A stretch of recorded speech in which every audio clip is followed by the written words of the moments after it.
How you doing, everybody? And welcome to our 40th anniversary party. Yes, make noise. We're going to make lots of noise tonight. We're going to have a lot of fun tonight. But I want to talk a little bit about history, about our history and history in general, and how different things were in 1977. I want to start first by just saying I love these gatherings because it's all of our chance to catch up with old friends, isn't it? I see people catching up. Oh, I haven't seen you for a while. Oh, and it's been great. I saw my friend Morning Nichols. Where are you? Morning. Are you out there somewhere? Hello? She's out there somewhere. Hi, Morning. My Ann Bowden, a great friend, and tonight we're honoring her amazing husband, Rich. Let's give it up for Rich Bowden. And how many folks have had the awesome occasion to go over Devil's Slide and end up at a place called Cameron's Inn? I'm sure I'm not alone when I say that I've consumed a few pints there, and the food's awesome too. So 1977, okay, so 40 years ago, 1977 was the year of Star Wars. It was the year of Smokey and the Bandit. Let's not disrespect Smokey and the Bandit. And it was the year that little Pacific, sorry, I have to, for historical reasons, Pacifica Community Television became incorporated, which means it's 40 years ago now. But that's not where the story started. You're going to see some video tonight, which is a little different than what we do. But since we're celebrating our history, we've got some really cool reels to show you. So we'd love you to check them out. But one of them, you're going to find out just how far back this station goes in this community, and it's pretty amazing. I've been involved since I was about this high. Actually, I'm 50. I've been involved since I was 15. So I've been involved for 35 years. I know where the bodies are buried. Let me tell you. And you're just a little programming alert. You're going to see some old footage where there was a lot of really unfortunate hair going on. We've remedied that. Or rather, Mother Nature remedied that, but that's okay. So the thing about technology is back in 1977, all we had was 13 channels on our cable, and channel 8 was one of them.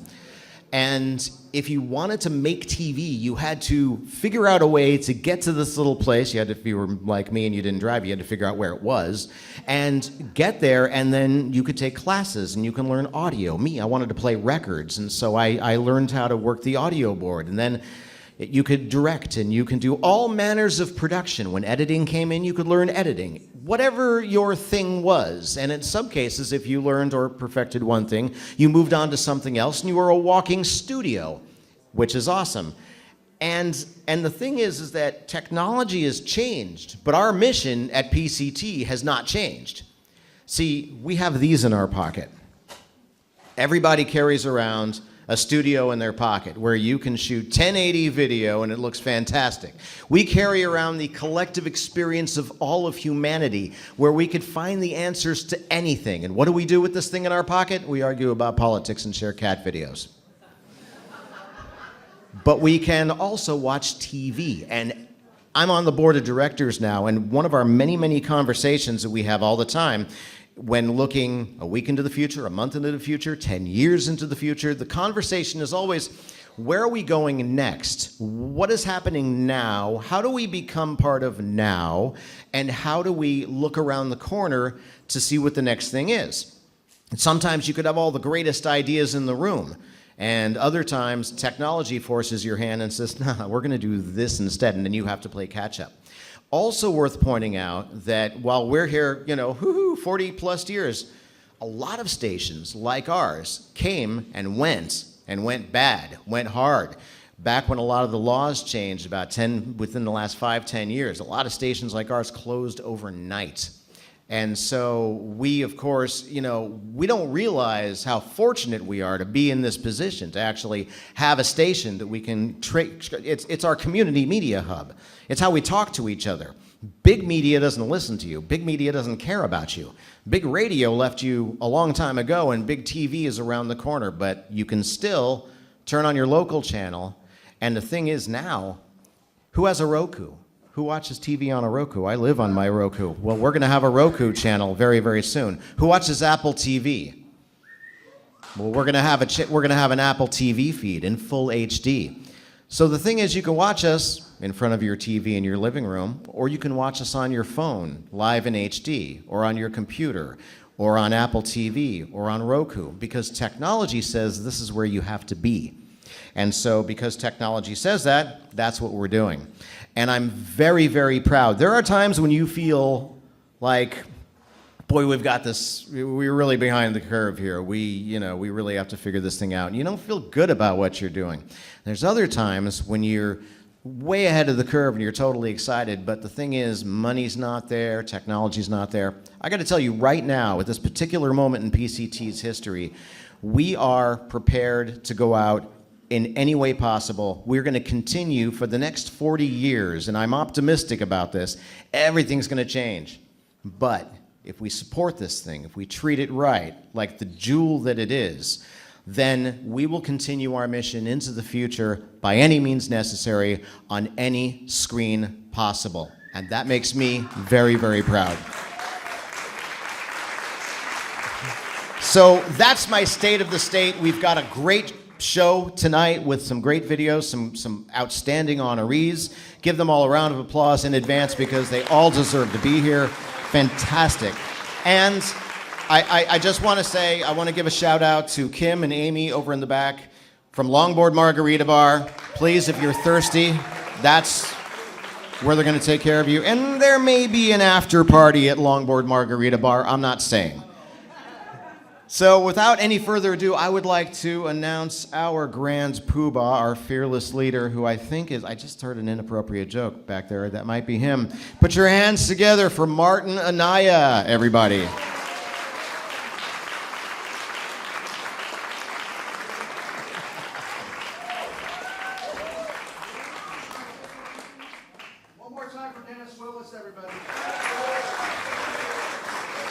I've been calling him the chairman of the board all night, but he still refuses to sing my way. All right. So without further ado, I'm not going to blah blah you to death, but I do want you to do me a big favor. Dennis and the Soundwaves crew have put together some lovely, lovely video that kind of tells the story a little bit. I think it does a lot more than I could just sitting up here yakking at you. So if you could indulge us, I'd like to play this video for you. And again, thank you for everybody for being here tonight, and we'll get this show rolling for you. We really, really appreciate you because you are the reason. And again, it takes community, and you're that. So thank you.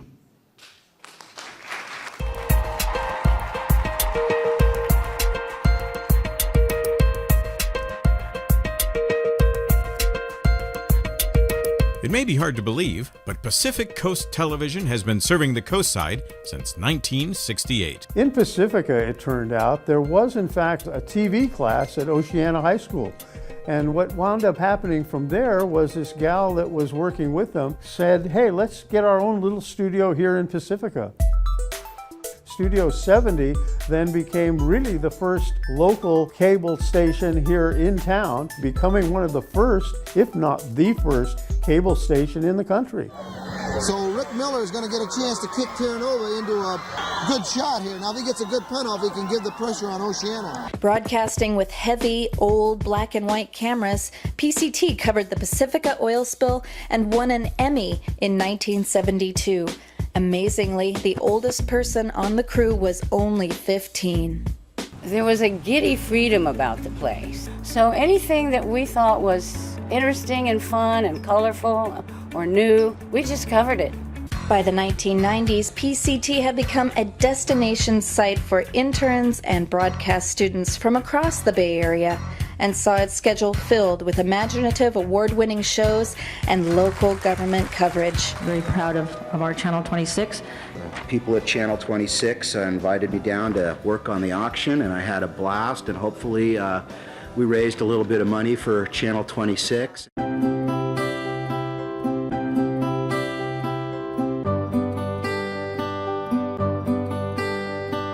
PCT is a team effort, working with the cameras and working with the equipment.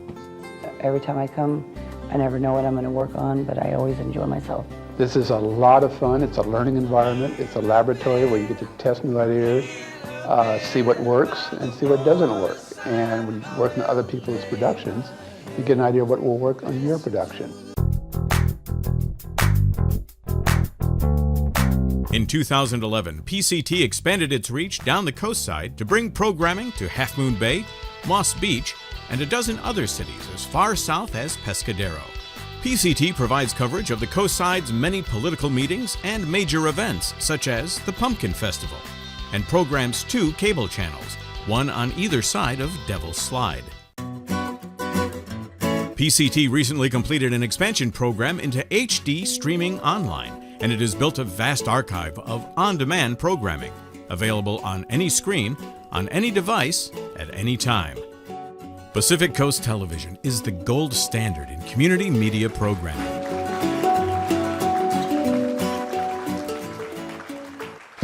Good evening, everybody, and welcome to PCT Honors. My name is Stephen Kirk. I'm going to be your Master of Ceremonies for this evening.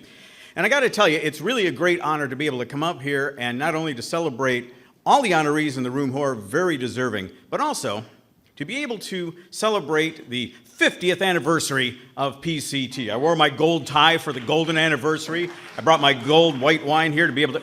Yeah. Excuse me. 40th? Yes. Hang on a second, let me check. 40th anniversary. Ruby. Okay. Hey, keep them busy. I'll be right back. Excuse me.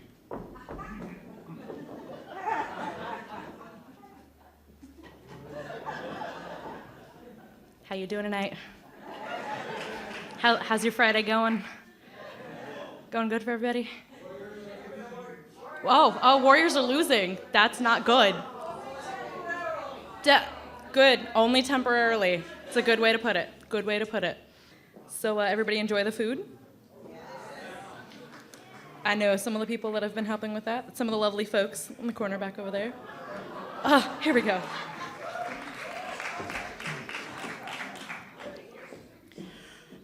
We'll go with ruby wine tonight. So I'll tell you what, while we're at it, let's all raise a toast, if you have a glass, to Pacific Coast Television and its 40th anniversary. Congratulations, everybody. Now, the way it's going to work this evening, of course, if you have attended one of our events before, is that we have our honorees at our tables here, and we're going to bring them up to give them a lovely honorarium. But before that, we're going to actually have someone come up to introduce them to you, to give you a little background. And usually it's a good friend. I think we did have a lawyer one year that was making sure that there was nothing untoward that was said. But fortunately tonight, we have got some really close friends. We've got friends, families, loved ones who are going to be making the introductions tonight. And we're going to get started right now. Ladies and gentlemen, Ida Miller.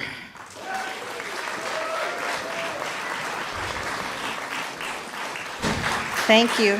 And congratulations on the 40th anniversary for PCT.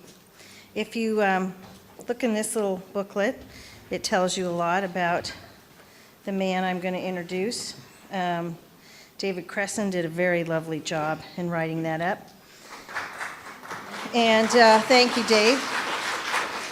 And I'm going to give you a little history on John Muller. Most of you know him as Farmer John or Director Muller or Council Member Muller. As for me, I know him as my husband, the father of our children, my business partner, and my best friend. I met Johnny Muller December 1967. Our first date was March 1st, 1968 at Nick's of Rockaway. So Pacifica holds a special place in our hearts. It was for a dinner honoring his father for a lifetime of community service. You see, John just didn't wake up one day and say, I've got nothing else to do, so I think I might get involved in something. John grew up on a farm in San Gregorio in a progressive, involved family. They were dairy farmers raising Guernsey and brown Swiss dairy cows. Additionally, the Mullers hosted the first Japanese exchange student for agriculture following World War II in the 50s when John was a young boy. He watched his dad work as Farm Bureau director for many years and president, 4-H organizer for San Mateo County, and 4-H leader, school board director for Cabrillo Unified School District. And he watched him work year after year trying to get the school bonds passed. Some things never change. So service was all around him. In FFA, in high school, John attended leadership conferences and enjoyed what he learned. After high school, he enlisted in the United States Navy, and after serving his country in the Vietnam conflict in the early years, he came back to the coastside that he loved and began his adult life. John first started in the flower business for 30 years, then transitioned into growing fresh produce and pumpkins and became Farmer John. This is when he began with the farmer's market in Half Moon Bay, and once it opened in Pacifica, he was ready to start here. And it's just been a wonderful opportunity for him to get to know so many of our Pacifica neighbors. During his flower growing career, John was heavily involved in government relations with the Society of American Florists and Farm Bureau committees. He was appointed to the State Water Board 22 years ago, and his long hours of work in the flower business precluded him from additional involvement at that time. And I liked your theme of connecting community, because I think that's what John has tried to do. Once he left the flower market hours, he began with CCWD and then Coastside County Water District, and then moved on to the City Council. And it was challenging times on both of those organizations in the beginning, and I do think he did a very good job community building at that time. John has been presented with many awards and recognitions which mean a lot to him. The one, I could name them and I'm not, so aren't you glad? The one that's very important to him, though, and means a lot, is the US EPA Presidential Volunteerism Award, and it was recognizing all of his different involvements. So all of John's involvements from age 16 to now have been because he cares deeply for all that is around him, including his profession of agriculture, his country, his concern for the environment, and his community, never for personal gain. The only thing that means more to John than all of you and all of the things he's done is his family.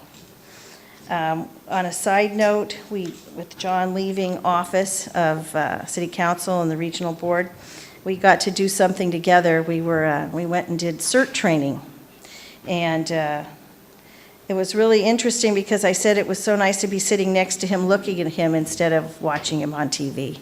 So, thank you, John. Thank you all, and John, I'm very proud of you.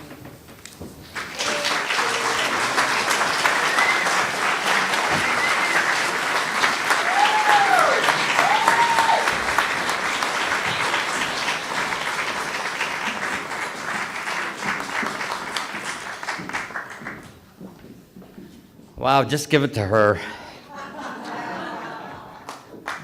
Because I can tell you there was many a nights that I had to leave the market at 3 in the morning to catch a plane to go to DC, and who would drive in up the coast here but be either to take care of the market while I was out doing my things. But history is a great thing, and congratulations to all the honorees tonight. And you know, we're worried about these warriors. I was thinking about it today as I was digging garlic. But you know what? All of you are my warriors. And you don't get millions of dollars. We're giving it out of our heart. And when we put that box together for the Resource Center here every Wednesday afternoon, whoever picks it up, well deserved. Those are my warriors. You know? Yeah, and you're going to get the award tonight. I try not to give them too many fava beans, you know, because they don't know what to do. But, you know, talking about history here quickly, you know, if you look at this community and our coastal community, you know, the artichoke people that were growing here, I was at a memorial service today for a great fisherman, John Dooley, sadly, and the Santinis were here, the Del Pelosos were here, the Del Sardos were here. I mean, great people raising artichokes right here. And I think those are really special history lessons. Right next door, where C&M Nursery, don't ask me what I did this morning, but yesterday morning, Milton Cafferata and Johnny Amalia, they developed heather plants for all of us flower growers after the war, which nobody could have developed, but they developed it right here next door in Pacifica. So that is really the history of, I think, what we're all about here, and how special it is for all of us to be involved and be engaged. And, you know, we Half Moon Bay people, we're never really in love with Pacifica, to be honest with you. We drove through, that's changed. You know, we have driven through tens of thousands of times, but we love you now, for sure. And, you know, as Ada said, our first date was at Nick's, and going back in history, I can tell you that, you know, I probably wasn't the top student of class of 63 of Half Moon Bay High School, but Kari Frank was our English teacher, and she selected me to make the junior-senior banquet presentation over all the smart girls. You know, the girls were always smarter than all of us boys, and they still are, really, if anybody ever recognizes that. So, and it was at Nick's of Rockaway. Isn't that great? And so I was thinking about it, and Kari wanted me to close with this great little comment, and God bless her. And so I've only used it, I want to say May of 1963 and November of 1966, which please understand how I'm telling all you celebrities this, but I was Sailor of the Year for the Navy, and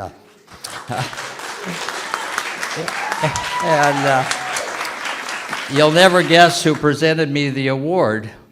And it was a beautiful young woman like this, but it was Ava Gabor. And so those were pretty special times, and our TV celebrities that are up here, you know, from there I went on to Truth or Consequences with Bob Barker. So I've been around these television things a little bit, but what Kari taught me, and I think if I could remember it, was happy have we met, happy have we been, happy may we part, and happy meet again. Thank you.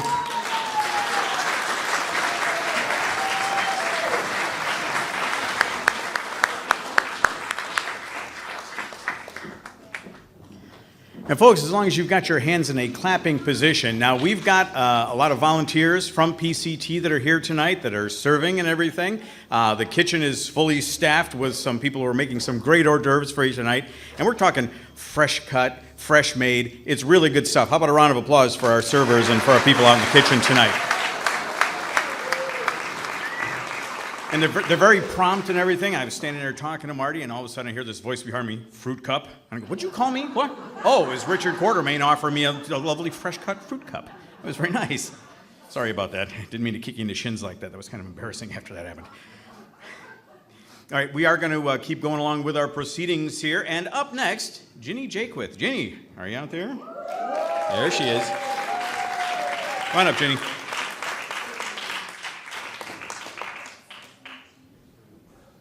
Stop and do a little shopping on your way over tonight? Oh, it's great. It's all yours. Thanks.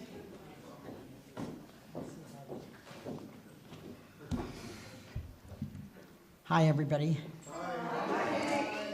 So, the dictionary defines volunteer as, quote, a person who does something especially for others or for an organization willingly and without being forced or paid to do it, unquote. There's a woman by the name of Elizabeth Andrew who said, and I quote again, volunteers do not necessarily have the time, they just have the heart.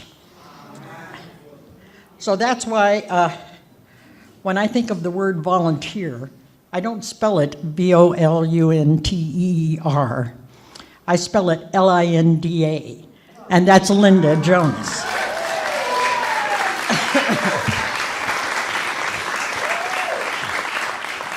I only have, they told me 3 minutes, so I have another minute or so to play around with it. But anyway, I only have 3 minutes to make this introduction, so I can't really possibly speak fast enough to acknowledge the many volunteer contributions that Linda has made to this community.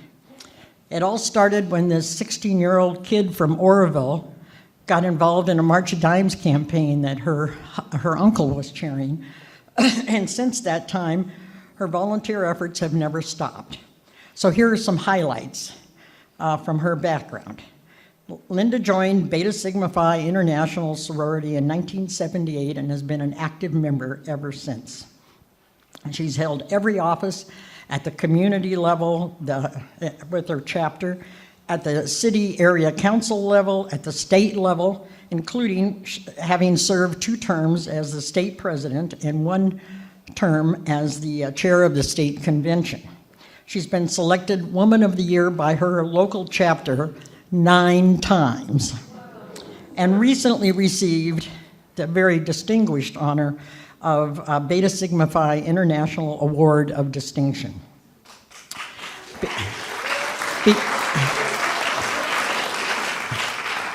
You're cutting into my time here. All right. She deserves it. But beginning in 1980, as her children began school, Linda became actively involved in Pacifica schools, beginning at Ortega and then Terra Nova.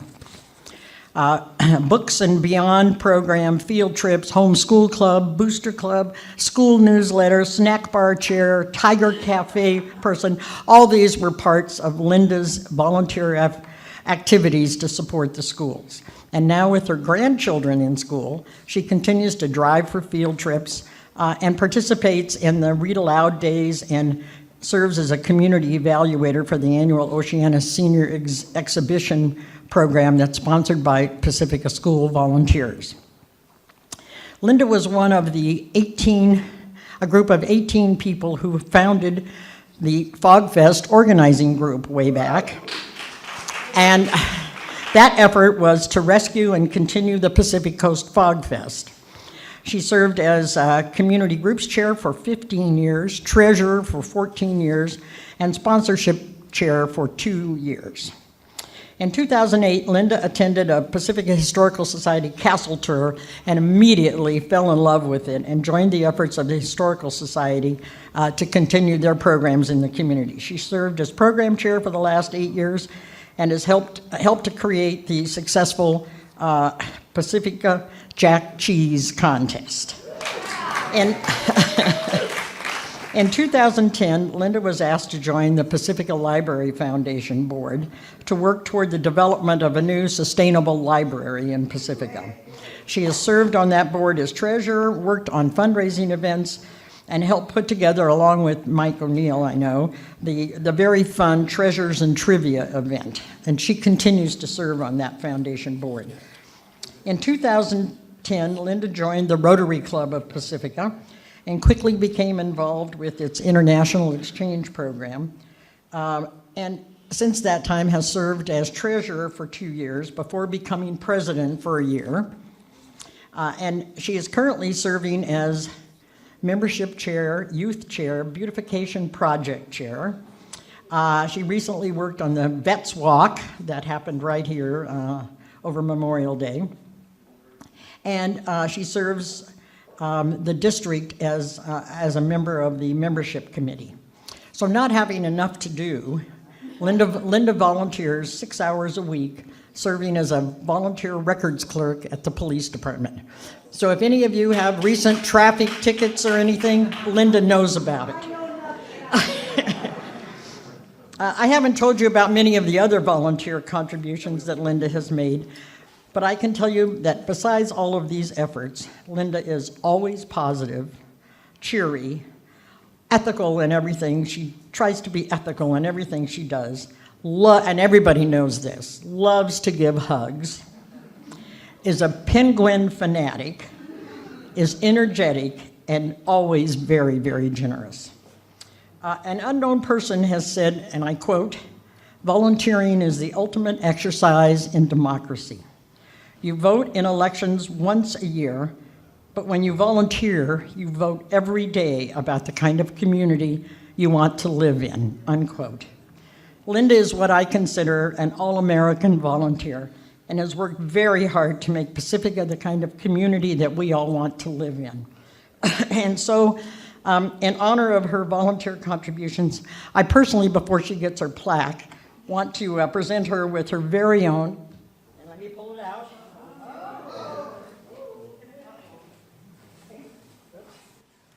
All-American Volunteer Star. So come on up, Linda, so I can give this to you.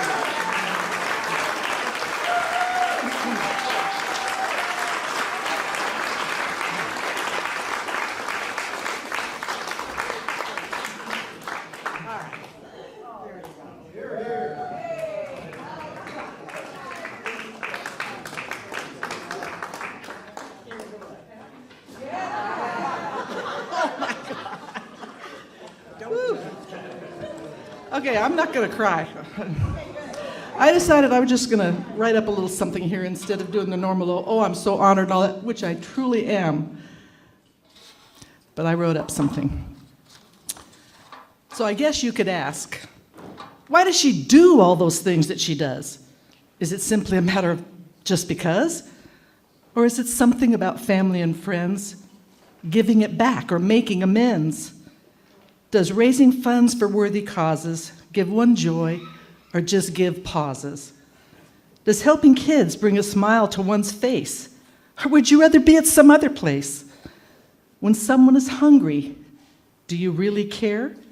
Or would sharing your food prompt you to swear? Honor our history. For your heart, it will please. And we're happy to sell you Pacifica Jack cheese. It matters greatly that we take care of our city. Let's make it a beauty, not something to pity. I've always said that Fog Fest is the best. 1 week in a year that's fun-filled zest. Proud of you guys. Proud to have worked with you before. The 4-way test is Rotary's great standard, and it's a way of life that cannot be slandered. Life, learning, and friendship with my sorority gals. For 40 years of my life, they've been super pals who've worked along with me for all of those years through times filled with both laughter and tears. Georgia girl, Janine. Thus, giving of self hasn't been such a chore. What I've gotten back is so much more. I won't stop now. I'll keep raising my hand for as long as I live, because my help is in demand. So thank you so much, PCT Channel 26, for asking me to be here, to be a part of this mix. Thank you.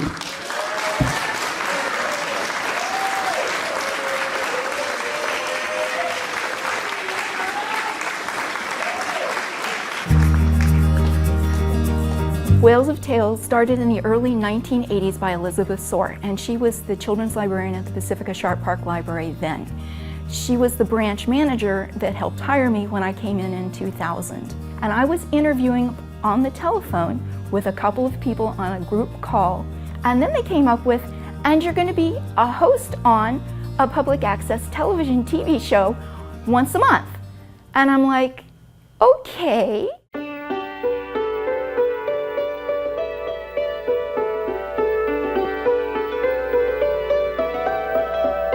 Whales of Tales read really good books to young children.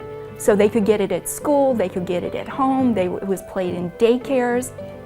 It was just a lovely way of getting stuff that didn't make the kids want to go eat a burger, it didn't want them to go buy the latest toy. It just told them a fun story that was something to entertain them, something they didn't have to study, something they weren't going to get quizzed on. It was just fun. A kitten is stuck up a tree.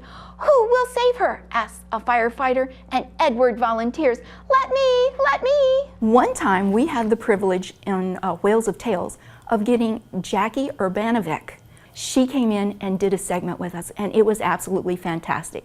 She did Duck Soup, Sitting Duck, a couple of other ones with duck, and she did Frog Prince. In Sitting Duck, a new character is introduced. Her name is Annabelle. She looks a whole lot like the character Brody, but this is not Brody. She's very small. She's Brody's little niece, who's a toddler, who's very young. You have no idea how thrilled I was to have a really well-known author come in, donate her time to PCT. Well, of course, Max is, probably my favorite character. Max loves to cook, and that comes out of my love of cooking. And I grew up in a family of wonderful cooks. I played that show a lot on the rotation because anytime I could get it in, I did. Because it is so nice to know that people who have made it in their field or are really known in their field will come in and donate their time to a public access television station and to the children of this area and let them see what it's like to be an author, read their own books, explain about the drawings. It was fantastic.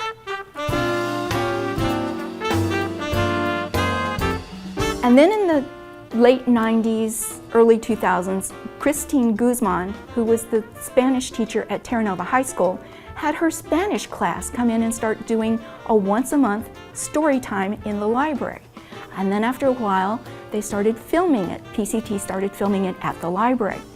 And it was kind of hard to get people to come in once a month, and people were coming in and out who were doing it. So finally it became a program that was generated at PCT. Monica Humam did the Spanish part, and Christine Guzman did the English part. Y las marmotas duermen bajo tierra. And the groundhogs sleep in the ground.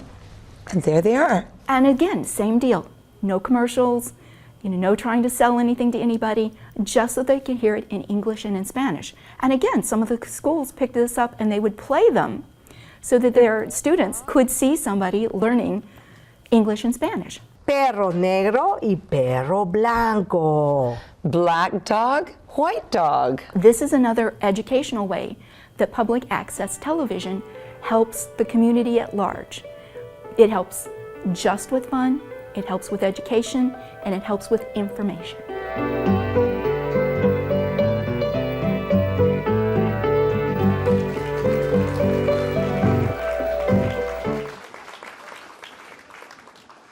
You know, we're all friends now. We've known each other for at least a half an hour, most of us. And I got to tell you, now, for those of you who don't know, I started working with PCT back in 1985, and shortly thereafter, I became involved with Soundwaves. I co-produced and co-hosted the show with Dennis in some form or another all the way through just recently. And a lot of people think, oh, well, Soundwaves was his first experience at PCT. Just between us? Not exactly.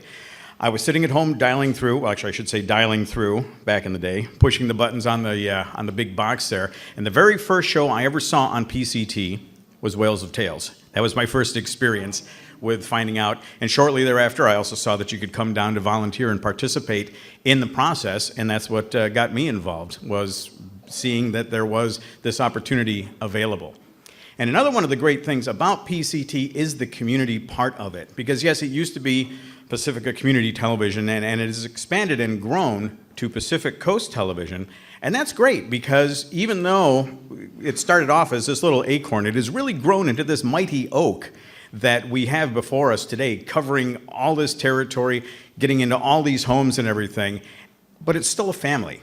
You know, I see everybody here. This isn't like a lot of programs that people will go to where they're very, very stiff and very, very reserved and everything. Everybody's having a good time. Am I right? I mean, you're all having a pretty good time this evening. And another one of the great things about being involved with PCT for all these years is meeting all these people. And I'm going to bring one up right now, a guy who I've known for quite a number of years, and he's a pretty great guy. Chris Hunter. Chris, come on up here, buddy.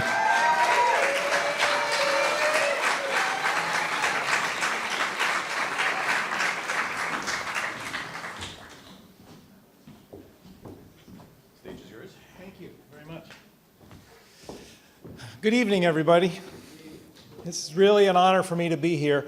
This is one of the things that brings Half Moon Bay and Pacifica together the way that I was never able to do at the Pacifica Tribune in the past. Couldn't sell ads to people in Half Moon Bay, to Pacifica readers. I did a lot of stories in Half Moon Bay and tried to educate people, so it's such a great treat to see this blending of these two great coastal communities together. Anyway, I'm happy to be here, and I'm happy to see everybody here. I just want to say I've been indirectly or directly connected to the Pacifica Resource Center since 1990, when I started working for the Pacifica Tribune. By the time I left the Tribune in 2007, I had written countless stories about the PRC, its programs, its volunteers, its fundraising campaigns, and its various executive directors. While Pacifica likes to pretend that it is the Bay Area's best kept secret, which it really isn't any longer, I have to admit that educating Pacificans about the Pacifica Resource Center has always been a special sort of challenge. Let me say that I think the only things that Pacificans really agree on are the ocean, the hills, the whales, and the Pacifica Resource Center. Now, maybe Nick's crab sandwich. But there will always be someone who complains that it's too expensive or too many calories. It's the Pacifica Resource Center that has become the caring heart of Pacifica, offering local residents who are down on their luck or worse, or helping hand when they need it. I think the social service aspect of the PRC, the willingness of volunteers to work hard to provide outreach, comfort, and emergency assistance, creates a remarkable energy within our small city, almost entirely dependent upon property tax revenue to pay its bills. The Pacifica Resource Center operates as a core extension of the Human Services Agency of the county, providing those services that are financed through state and federal governments, in addition to many, many other local aspects. It does that job effectively, efficiently, and has through the years garnered the trust and respect of the county. There are other examples of wonderful core agencies such as Puente de la Costa Sol and Coastside Hope in Half Moon Bay and various other communities. Like the PRC, they serve the local needs of their communities where they exist. Now, you don't need a complete history of the PRC from me tonight, and you don't need to be told that helping people who are in need of help is a time-honored exercise in finding the meaning of life. This is really nothing new, although it sometimes does seem to be a revelation to some. For example, Albert Schweitzer said, "The purpose of human life is to serve and to show compassion and the will to help others." The Dalai Lama once said, "Our prime purpose in this life is to help others, and if you can't help them, at least don't hurt them." And W.H. Auden once wrote, "We are all here on earth to help others. What on earth the others are here for, I don't know."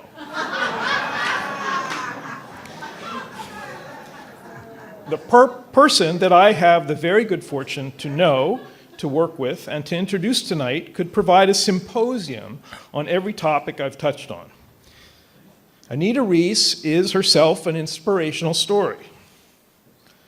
She has been guiding the Pacifica Resource Center as the executive director since 2007.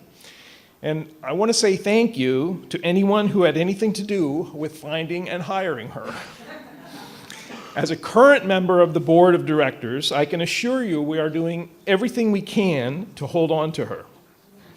A single mother who earned a BA in sociology from UC Berkeley while receiving welfare assistance, Anita is someone who knows deep down that when a helping hand is offered, it can actually make a difference. That simple awareness is just one of the multitude of skills and personality traits that make Anita a jewel in the fabric of Pacifica. She ran a nonprofit that was actually created by student mothers at Berkeley once, helping them raise their own families on welfare. Low income does not mean low energy, low compassion, or low effort. This organization, called Lifetime, won the Ford Foundation and Advocacy Institute's 2003 Leadership for a Changing World Award. This is a pretty good example of how Anita manages her own life and finds ways to help others while at it.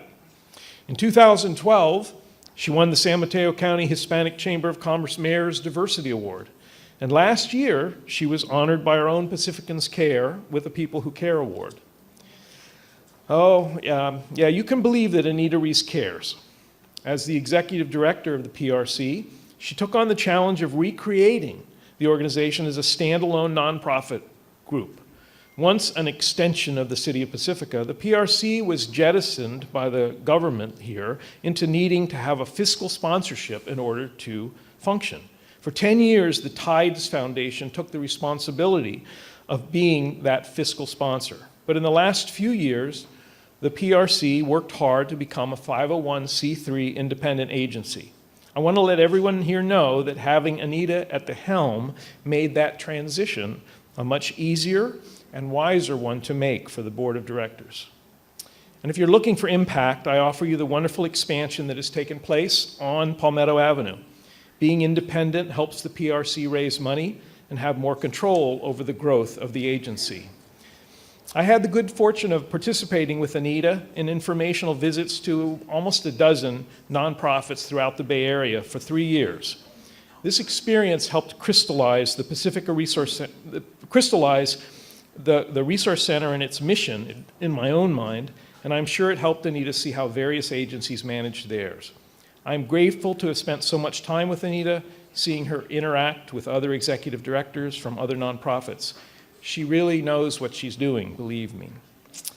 So the PRC has the heart, the will, and the dynamic personality to maintain its importance in the Pacific community for another 41, 42 years. It turned 40 last year.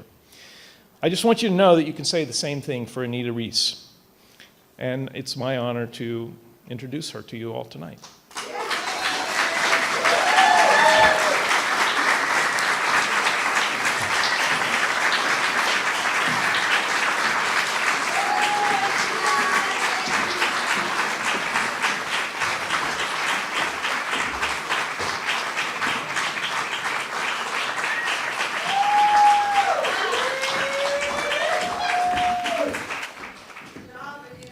Oops. It's a little hard to follow that. Well, I want to thank PCT for selecting me as one of this year's honorees, and congratulations to you for your 40 years. That's an amazing accomplishment, and it's definitely something to be excited about, which makes this award even more important. This acknowledgement recognizes not just me, but Pacifica Resource Center's staff, board, and volunteers. I mean, you heard from Chris. He's an amazing partner in this work, and I truly couldn't be here without their support. Chris has shared a lot of the activity that's been happening at PRC, and in that, we serve 1 in 10 Pacifica families. We provide them support.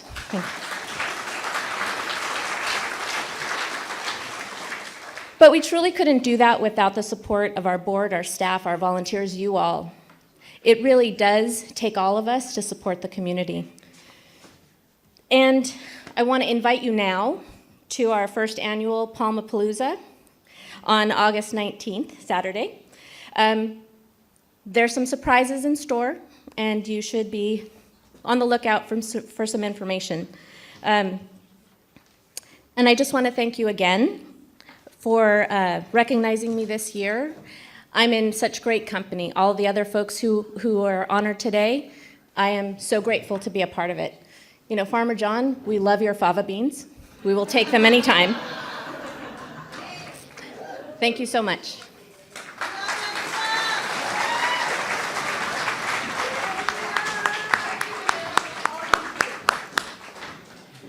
Ladies and gentlemen, we have a special presentation right now that is so special, in fact, it's going to take 2 people to talk about it. Martin and I, as long as you're up here, and Mr. Dennis Willis. Dennis, step out here. Gentlemen, this is all you. Hi, Marty. Hey. Hey. I guess we'll share a mic. We got one over here. There we go. So we're obviously honoring, thank you, there we go. We're honoring a lot of really special people tonight, and the next honoree is somebody who we would have honored, we've wanted to honor under normal circumstances, and it so happens that we lost him last year, and so we figured, well, now is the time we have to put our hearts out there and put it together for the great Rich Bowden. So first, a round of applause for Rich, because an amazing individual, an amazing part of not just what we do here, what we're going to talk about, but the city in general. He loved Pacifica. He loved his family. You're going to hear more about that, I'm sure. I just wanted to take a moment to share a couple of personal thoughts about Rich, because in the 90s, I was kind of like this wild-haired, I know, we already covered this, but I was I was a committed producer. I cared very deeply about things that were going on at PCT, and while we were it was a vibrant moment for us. Every now and again, you get that producer-manager conflict that happens, and so I had issues. And I remember talking to Rich about it. He came into my video store, and we were just chatting, and he says, you should come to a board meeting, and you should share how you feel. And you can do that? Okay. And so I did, and so it was really nice. And I saw the process at work from behind the scenes, and Rich says, you'd be a really great board member. And I'm like, that was like an alien language to me. And so and then I made the mistake of mentioning it to the manager I had an issue with, and he says, you don't want to join the board. You're fine as a producer. And I was like, yeah, he's probably right. So anyway, a couple of years later, I did join the board because Rich once again said, you know, you really should, because, you know, full of ideas and everything. And so I did, and I got accepted on the board. And it was wonderful because I got to see a whole nother part of the process, and Rich was my guiding light. Rich mentored me every step of the way. I learned about nonprofits from Rich. I learned about the importance of having a contingency plan. And you're laughing because you knew Rich, and he always believed, like, that's great, spend money, have money in the bank. Save it, don't spend it all, have it for a rainy day. And boy, was he right. You know, we hit a couple of skids in the early 2000s, and because of Rich's prudent financial advice and leadership, we weathered that. He had every right idea when it came to battling those early storms in the early 2000s. And so eventually I became president of the board, but the thing is, I was new at that too, and so people are talking and debating and talking, and I'm just letting them because we're having a big conversation, and I look across the table and Rich is staring at me, and so I look at him and he goes, wrap it up, and I'm like, okay, can we move on? And I think of Rich at every meeting. I think of him all the time, and my wife and I were invited to join he and his wife Ann up in Vancouver. Not Vancouver, in Victoria, British Columbia. Rich meant the world to me. I think of him all the time, and I know you do too. Yeah, you know, and Rich was instrumental in a lot of things with regard to PCT, and none the least of which was us getting involved down the coast side. You know, it's one thing when you have a little TV station that has been kind of a community jewel, but when you're talking about answering an RFP for a much wider kind of a mission or a broadening of that mission, that comes with a lot of, hand-wringing and a lot of issues that you know are going to happen. And I wanted to do it, but looking to Rich and looking to that sage advice, I kind of almost expected him to go, you know what, Marty, you don't want to bite off more than you could chew. Because as you said, he was so conservative in wanting to make sure that we didn't do that. But he also had vision. And again, not just with PCT, but also with all of the other things that he did in his business life, and also as a Rotarian for many, many years, and in support of so many wonderful projects. But I think for me, it all sums up in one kind of a personal anecdote, and this goes to your point about the mentorship, and that is, when I first came here, I had been, as many people know, for a while, running an organization called the California Film Foundation, and we do a lot of things, but one of them is the Sacramento International Film Festival, big gig. When I came here, it was not without effort. I was asked to come and to work with PCT, and I didn't want to really put myself in a position where I'm going into a whole new environment, even though I knew that there was a lot that was needed here. And I remember very, very vividly that at the time there was a lot that needed to get cleaned up. There was a lot of things that needed to happen in order to get PCT to a better place. Long story short, when I started to implement some of these things, some of them weren't very, popular, because we had to cut back some of the things that we were doing. And I remember the board having this big conversation about, are we going in the right direction? Is this guy doing the right thing? But Rich had that faith. He knew, he saw something, and he thought and knew, you know what, maybe we're in the right direction here. Maybe we're going the right path and we're doing the right thing. And all I remember is that after this big long conversation that the board had, in which many things were discussed, primarily about the direction that I was trying to take them, at the end of that, and of course this was a privileged conversation I couldn't be a part of, at the end of it, they brought me into the conversation. I'm thinking they're going to just pepper me with questions. And Rich said, we've discussed a lot of things, and he says, and I just have one question for you. He said, are you happy?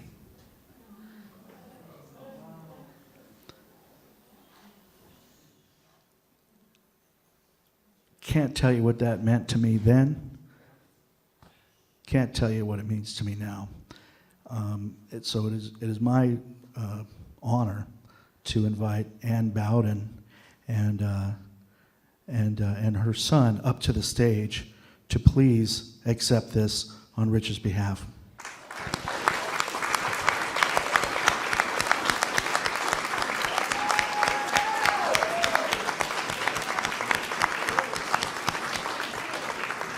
Mike and Ann, everybody.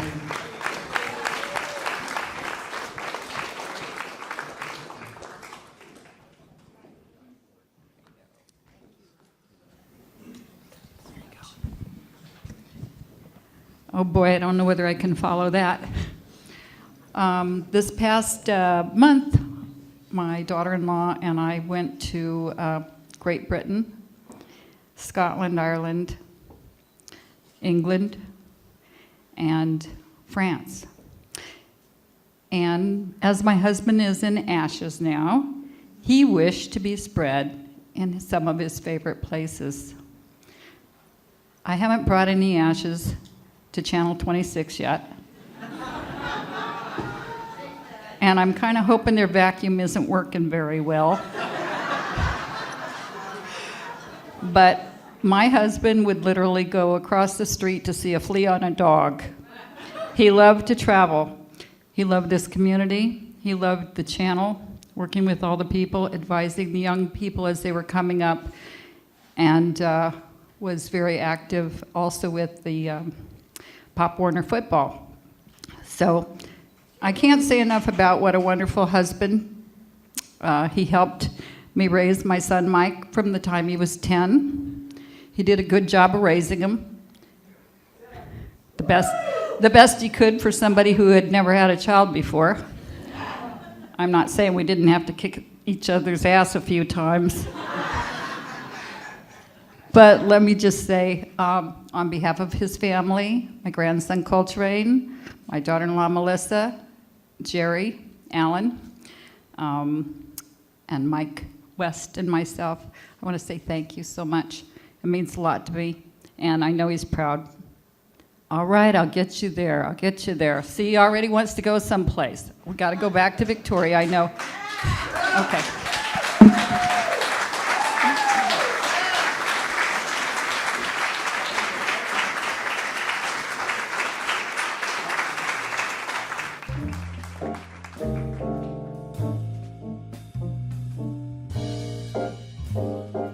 I'm with the City Council of Half Moon Bay, and I'm very appreciative of PCT taping all our meetings, and now they also tape the Planning Commission meetings, which is a good effort toward transparency, and we're very much in favor of all the good work they do. Oh, you know, people in the community need to be recognized. Pacific is a great community because there's so many nonprofit organizations that are giving their time and treasure to help out those in the community. So absolutely, we need to recognize the many volunteers that help out here in Pacifica.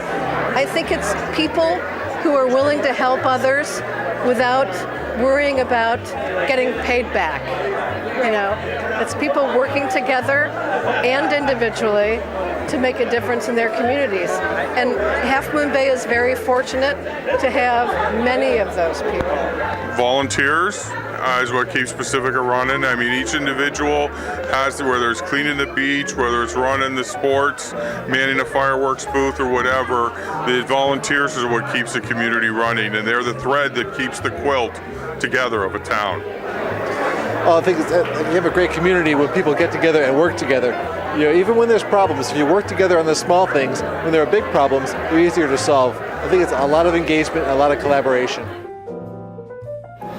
All right, we're going to kick off our next portion of our show here with another video segment. Now, there are shows have come and gone over the years at PCT. Not many of them have gotten to 200 shows, 300 shows. Soundwave's got up to 500 shows. The next show that we're going to spotlight is closing on 1,000 shows.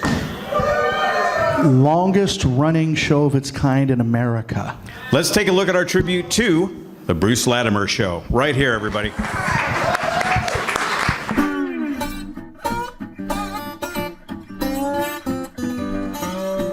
Bruce Latimer is amazing because when you think of Channel 8 and Channel 26, PCT, all the names that it's been under, almost the entire time Bruce Latimer's been there. Nice to see a bunch of people in the studio here. Thank you for supporting us like you do and you have all through these years. I remember when Bruce went on the air, I crewed his first show actually, and he had no idea what it was going to be. It's like, oh, let's just do this thing and have fun.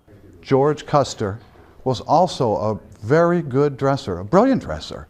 In fact, when they found his body, he had on an Arrow shirt.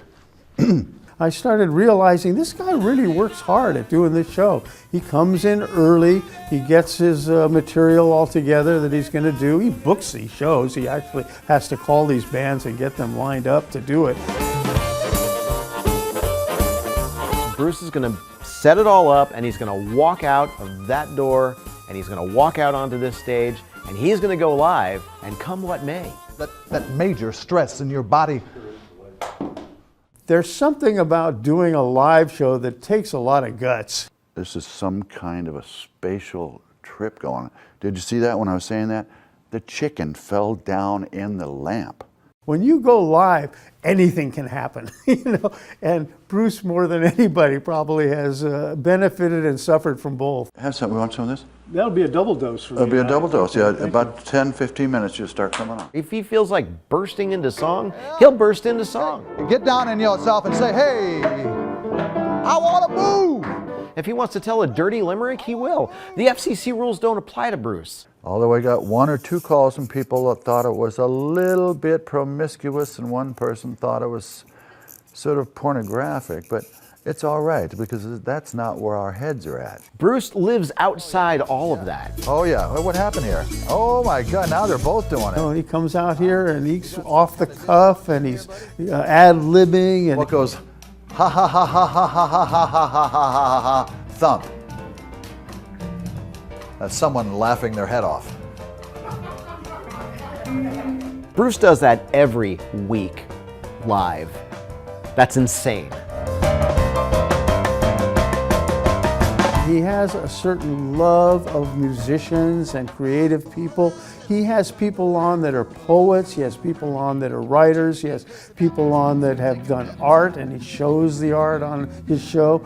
And so I think he's kind of one of these guys that has a certain Renaissance kind of mentality of appreciation of all things that have to do with the creative process.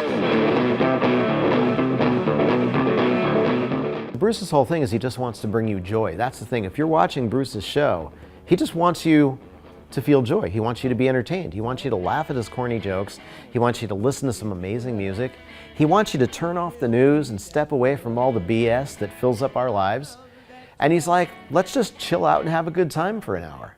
Yeah, well, I hope that this evening you'll be able to, after you've seen this television show, you'll be able to pull back your shoulders or whatever and take a deep breath and say, yes, I saw something special.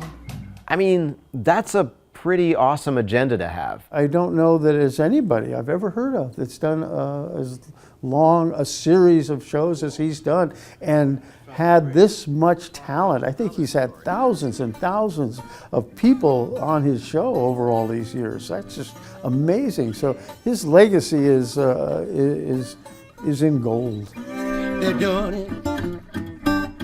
They're doing it. They're doing it.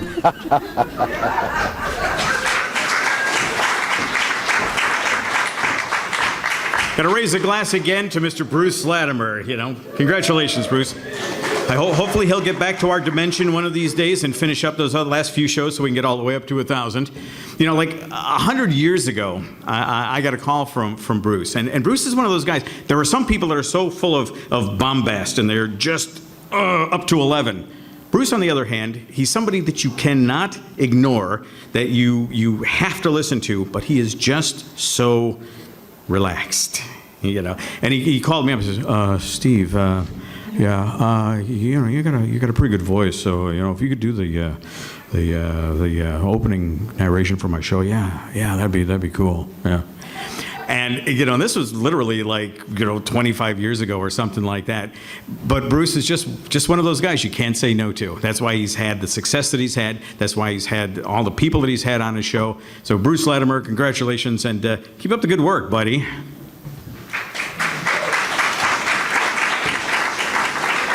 And we did tell you at the beginning of the show, Marty brought it up, that we had a special proclamation for PCT. Marty, are you still backstage? Mr. Martin Anaya? Marty, come on back up here and let's see about taking care of some official city business here. Here he comes again, everybody, Mr. Martin Anaya.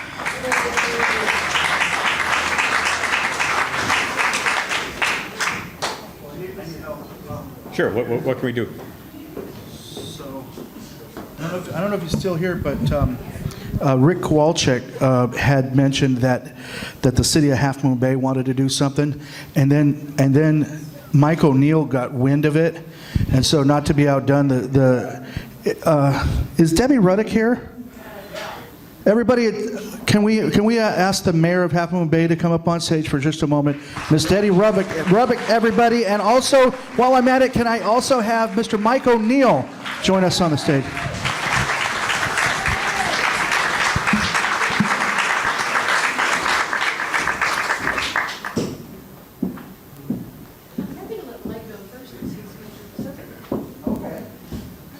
Mike, you're first. You should have the beauty go before the beast. And you are a beast. No, you're the beauty. All right. You want to go first? No, you go ahead. H is before P? Mine has a heart, so I want to go last. Oh, okay. Okay, well, I got to get my glasses on here, Me too. Stuff, but... Okay. So, okay. Congratulations to Pacific Coast TV on the occasion of their 40th anniversary. Whereas the public access television provides citizens a direct path to communicate in a democratic forum, and whereas education and government access TV are vital to an educated, informed citizenry, and whereas Pacific Coast Television is celebrating 40 years of service to our community, and whereas Pacific Coast Television is the longest running community TV station in the United States. And whereas the Pacific Coast TV has received numerous national distinctions of Media Center of the Year, be it resolved that our community has been enriched by the wide variety of educational, informational, and entertainment programs offered by Pacific Coast TV. And now, therefore, be it further resolved that I, Mike O'Neill, Mayor of the City of Pacifica, on behalf of the entire City Council, do hereby recognize the outstanding quality, quantity, and diversity of Pacific Coast TV's unique programming and congratulate Pacifica Coast Television on the occasion of their 40th anniversary today.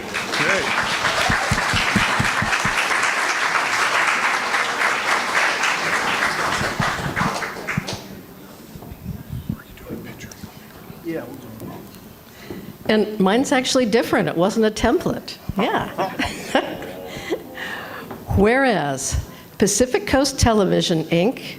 is a community-based nonprofit corporation chartered to give value to our community through cable TV and news media. And whereas Pacific Coast Television, Inc. began as a closed-circuit TV system managed by the students of Oceana High School back in the early 60s, long before cable TV became a fact of life. Studio 70, as it was then known, served as Pacifica's local station and as the only local TV.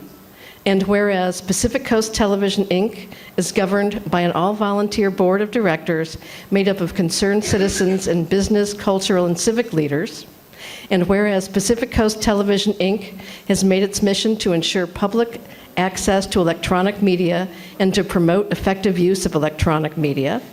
And whereas Pacific Coast Television, Inc. gives voice to county residents by providing technology, training, TV, radio, internet, and one of their facilities. And whereas since its inception in 1977, Pacific Coast Television, Inc. is the oldest community television station in the United States, nonprofit sector, connecting the community for the last 40 years. Now, therefore, be it known that I, Debbie Ruddock, along with my fellow council members, do hereby recognize and celebrate the 40th anniversary of Pacific Coast Television.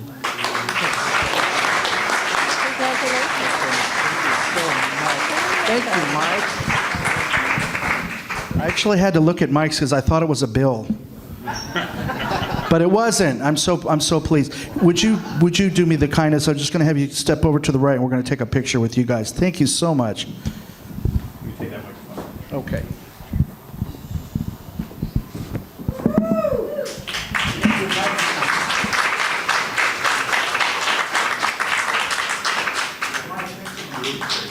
I want to thank our honorable guests for coming out this evening to honor PCT. Marty, you're going to need to put an addition on the station so you got wall space to put up all these certificates and everything. All right, and coming up next, we're going to bring up another city official here from the Half Moon Bay Chamber of Commerce, Charisse McHugh. Charisse, come on up here, Charisse.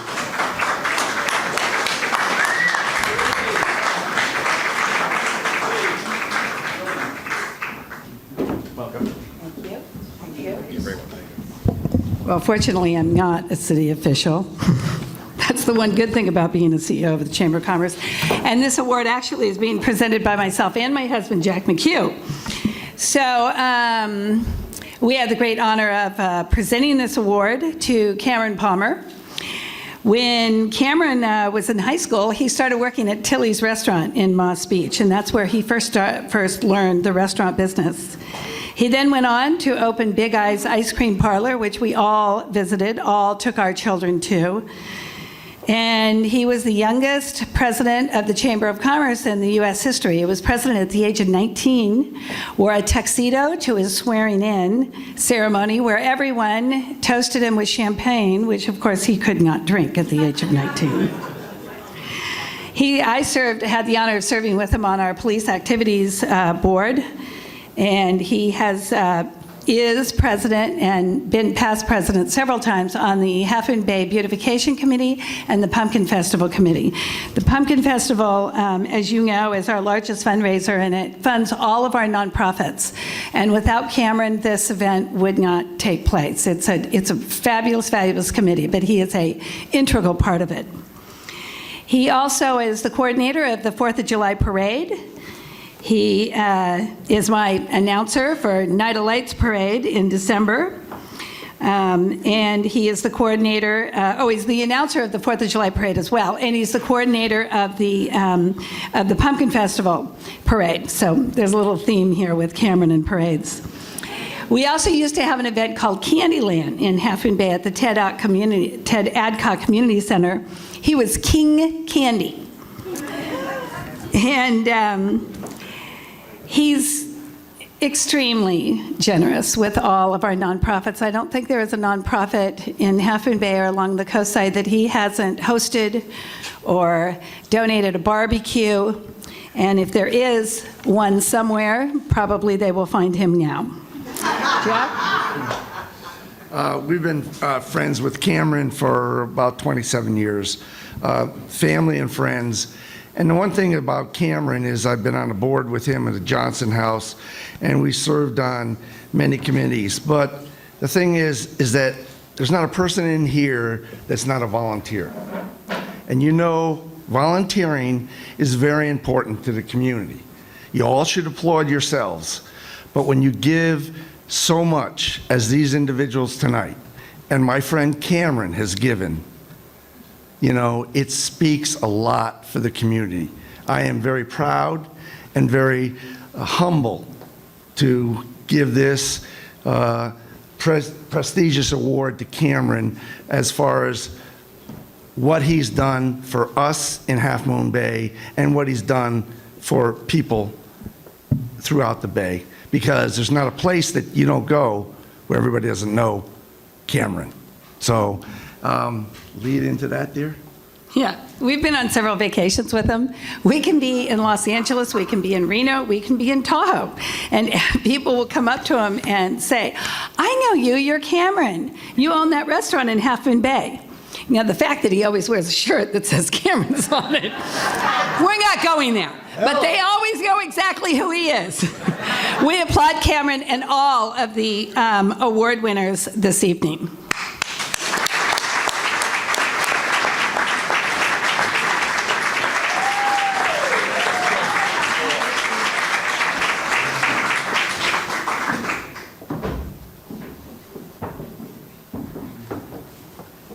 Hi, folks. I'm going to keep it really quick because it's really late. But thank you, Jack and Sharice McHugh, some of my best friends in the whole world. And thank you so much. Sharice has done so much for the Chamber of Commerce in Half Moon Bay.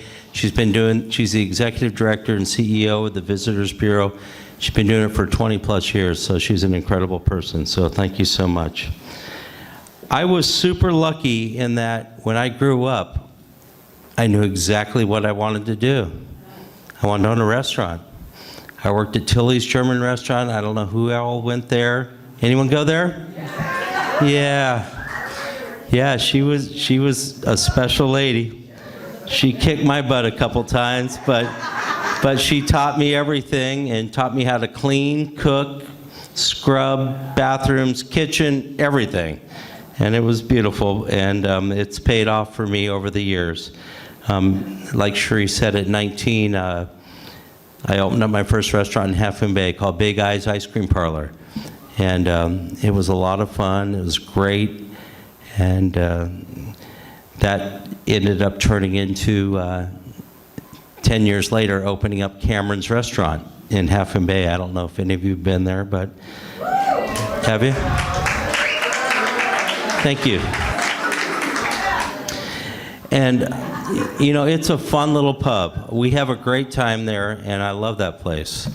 And thank you. What's so cool about it is I've been able to do so many fundraisers for personal causes that I just care about, you know? Yeah.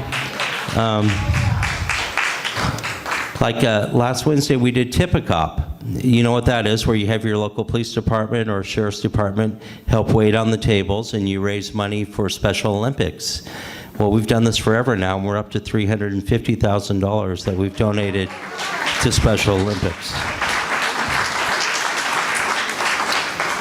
We support Relay for Life, which, you know, all these towns have it, and it's great. And I do what I can and provide space and barbecues and all that sort of stuff. And we just had ours last week. And I think we raised a little over $60,000, which we're really proud of. So, yeah. Jack McHugh mentioned Johnson House Foundation, which I love with a passion. That's the beautiful White House on the Hill, right across the street from us. It would be equivalent to Pacifica's Sanchez Adobe, I think, as far as history goes and things like that.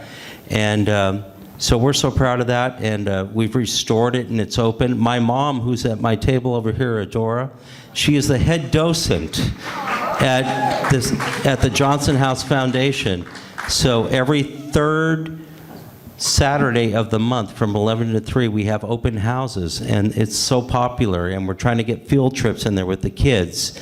I think it's 4th grade or 5th grade where they do through California history. We're trying to get as many of them in 4th grade, yeah. We're trying to get them over there. So any of you groups in Pacifica, we want you to come to the Johnson House, and we will give you tours, and I promise you my mom will look after you. Right, Mom?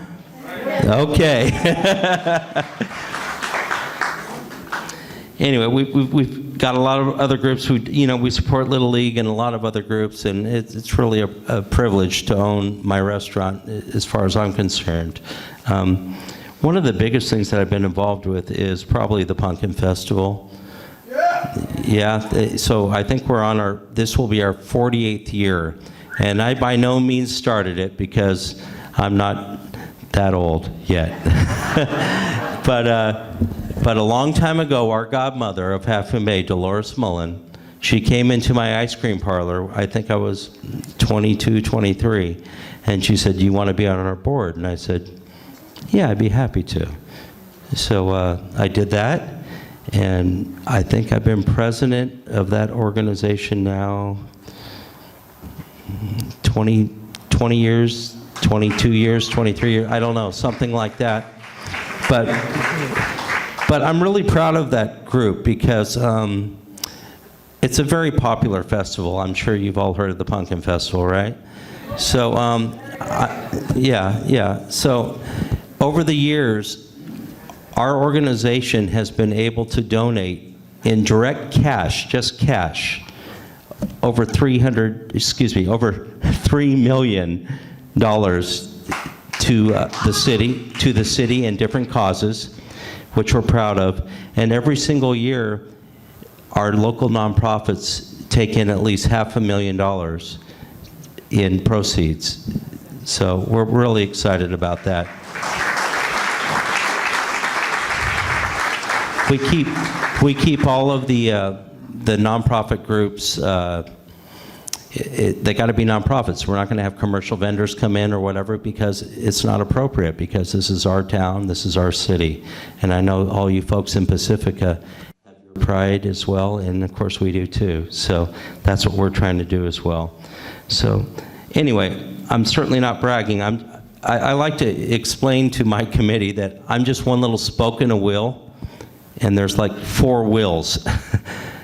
Everyone, we have a whole community of people that just all chip in and they all do something. And it's really important. And between us all, we keep the train moving forward. So it's a beautiful thing. Thank you. I just want to thank my mom and my dad and my 3 kids. I was so happy to see my son show up tonight.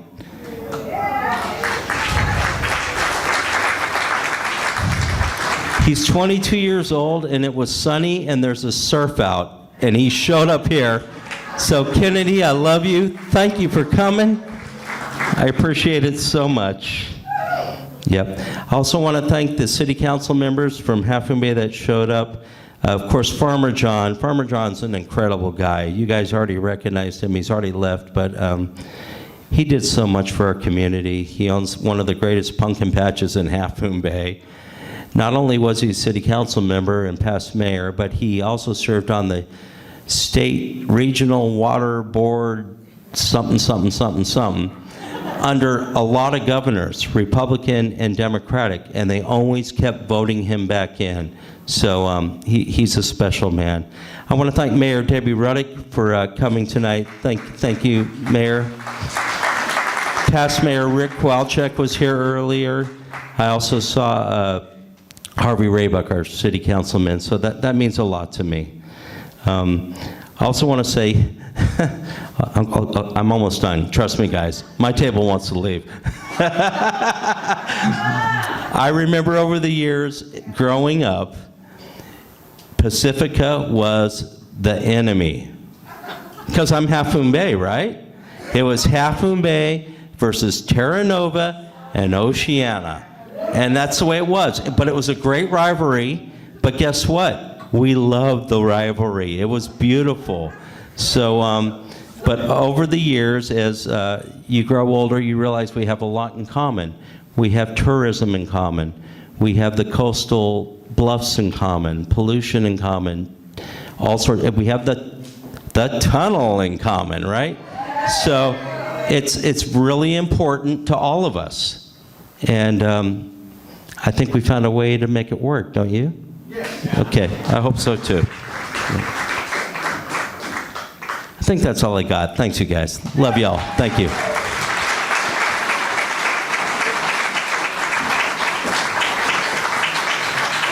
Yeah, big round of applause for Cameron Palmer, please, everybody.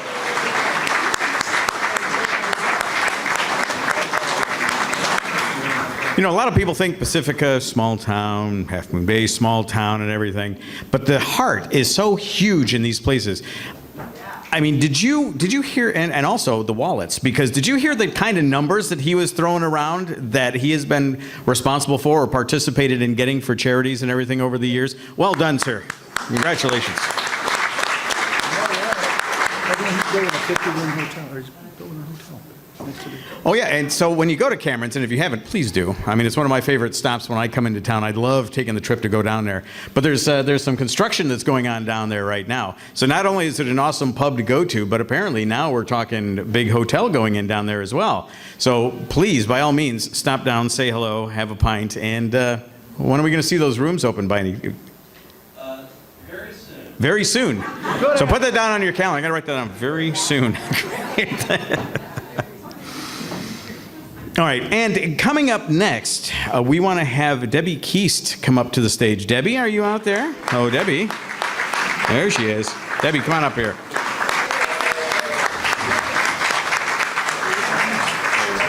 Thanks.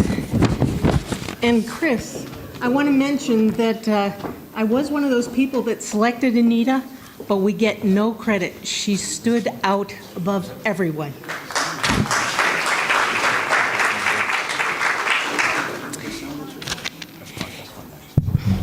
It's an honor to present this honoree, Morning Nichols, Artistic Director and Chief Honcho of Pacifica Performances.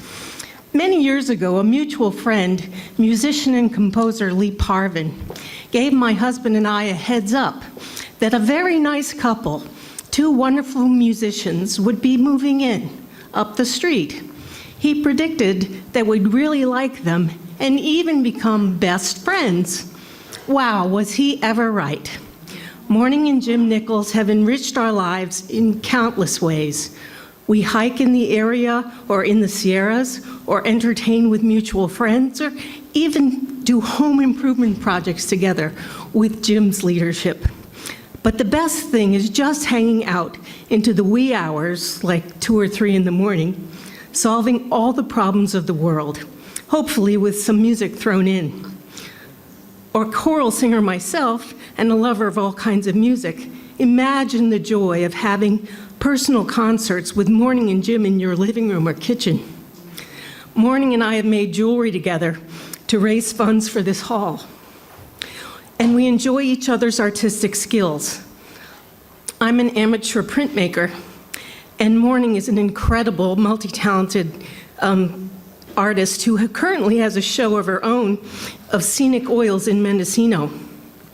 While spending a lot of time in the Nichols household, I have observed firsthand the hard work of running Pacifica Performances, from the time when she was the associate director to when she had to take over as Mildred passed away.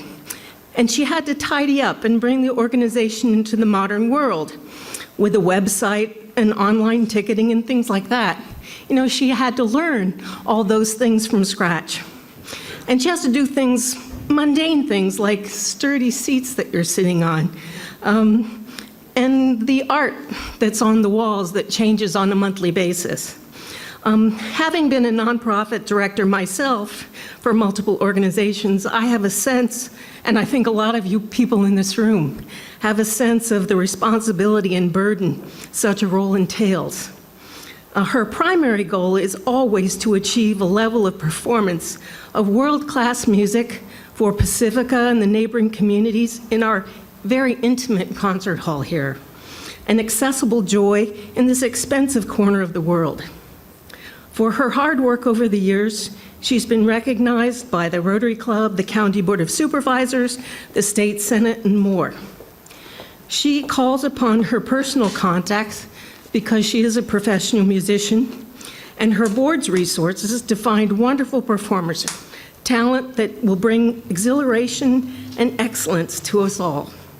And she does so almost every week. She doesn't run the hall by herself. She has wonderful support from her board and the professional and sisterhood assistance of Kat Ilvidson. But it is her leadership and commitment, her refusal to give up when things get tough, that makes the difference. But most of all, it's her passion for music that shines. She really loves it and wants to share it with us all. It is transformational for Morning, and so it is for us too. Thank you, Morning, for all you do.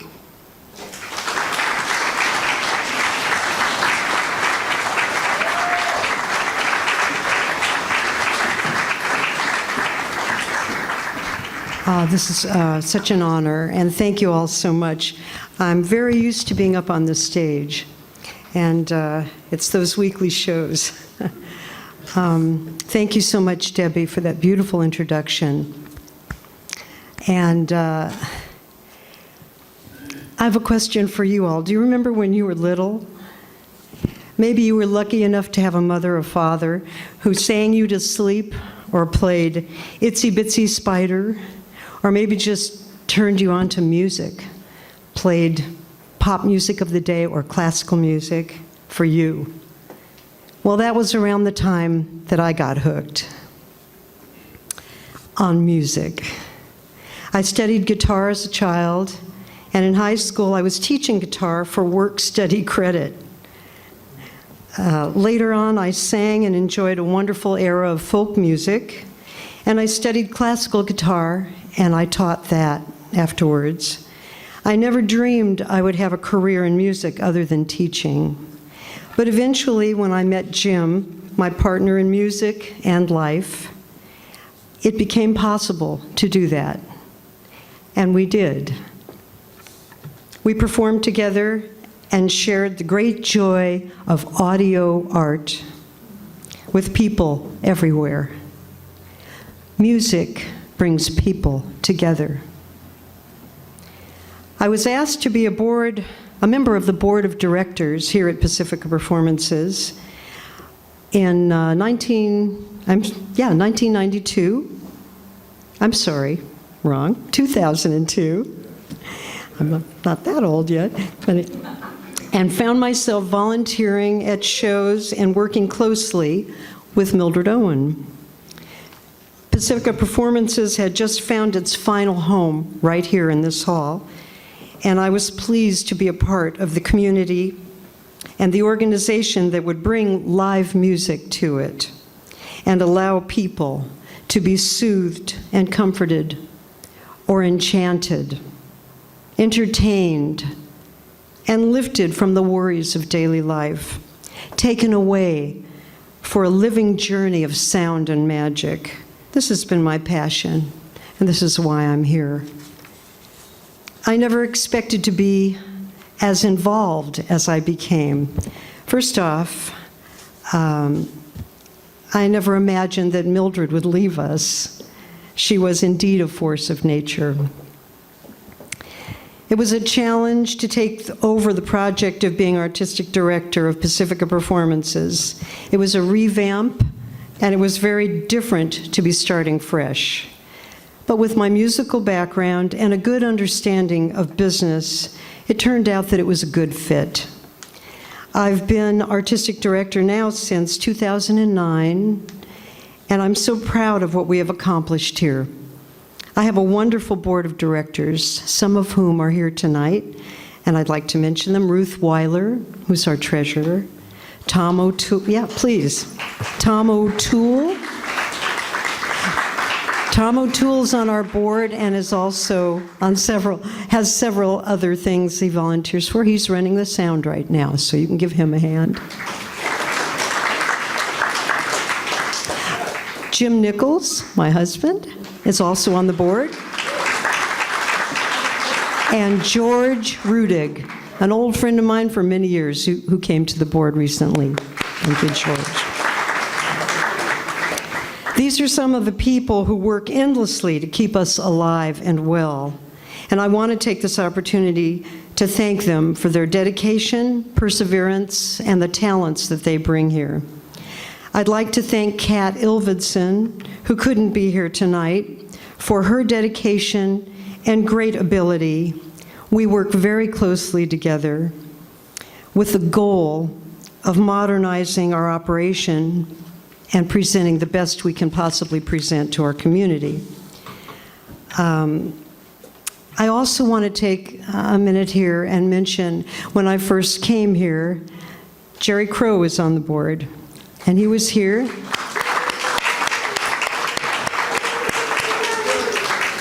He was here when I became Associate Artistic Director, and he was here when I became Artistic Director.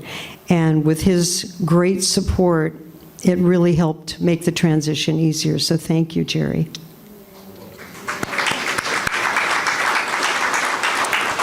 And there's someone else in the hall that I want to thank who's always been very supportive and served on our board for many, many years and was a great, great volunteer of this organization, and that would be Bob Welch.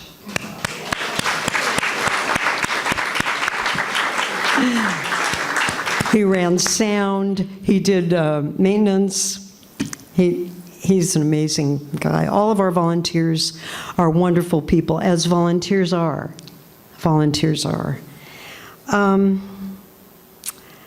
So I want to thank Marty and PCT for this very wonderful award and wish them the best.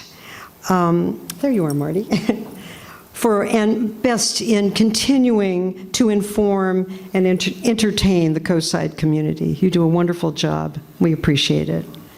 And it's an honor to be included in this group of distinguished, hardworking, volunteer, wonderful people. So I thank you for very much for that. And for me,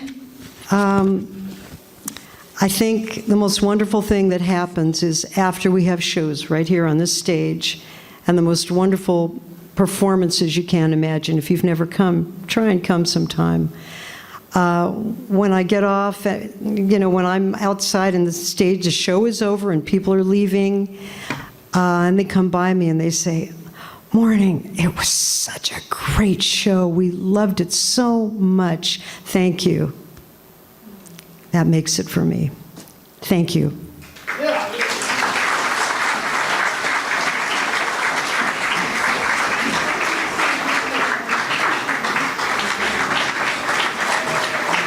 You know, everybody, there's a term for special events that come out that's a venerable institution.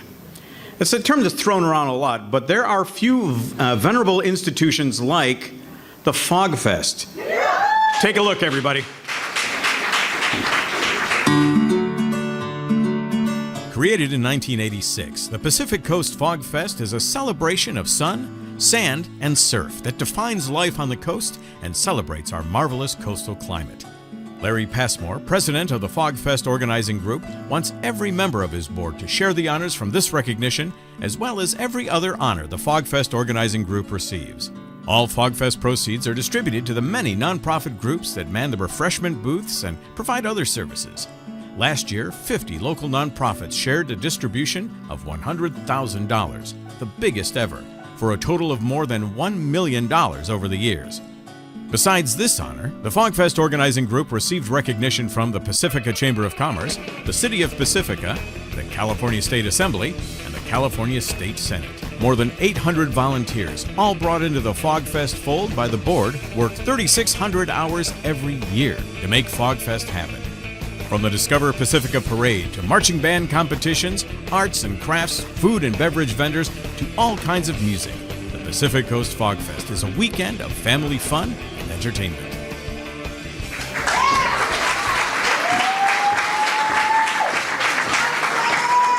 I'm just going to assume that the Fog Fest is really popular and it's not just the alcohol kicking in, because that is the liveliest this group has been since we got started tonight. And accepting tonight for the Fog Fest organizing group, or FFOG as I like to call them, here he is, Larry Passmore. Larry, come on up here.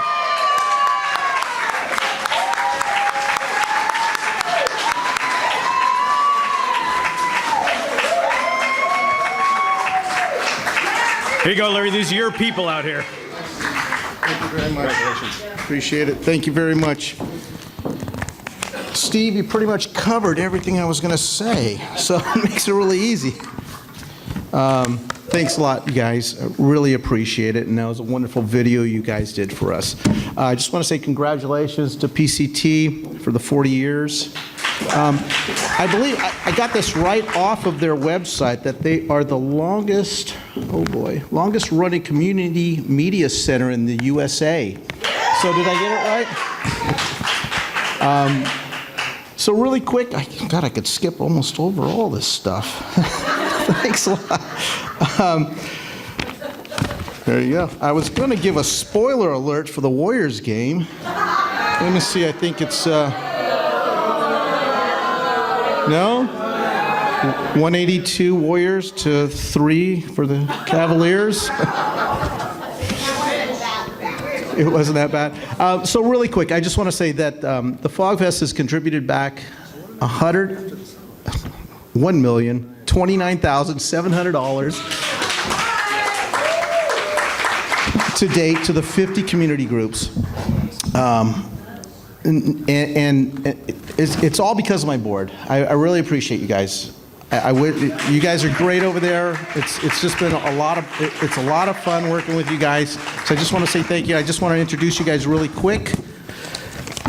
And I'm going for the people who've been here the longest. So it's Robin Murnells. She's been here on the board the longest so far. Debbie Resitano, who I will never accept a resignation letter from. Thank you. Carol Camacho. There you go. Jake Passmore, my son. He's Josh Armstrong, Victor Spanos, Scott Caramelli, Elizabeth Nyer, Bridget Fairless, and of course Bob. And then Kathy Johnson, our coordinator.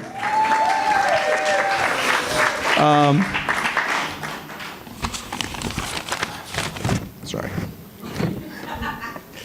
I just also want to say thank you to my 3 kids. They always help out all the time whenever I ask them to do anything. And then also my wife. She has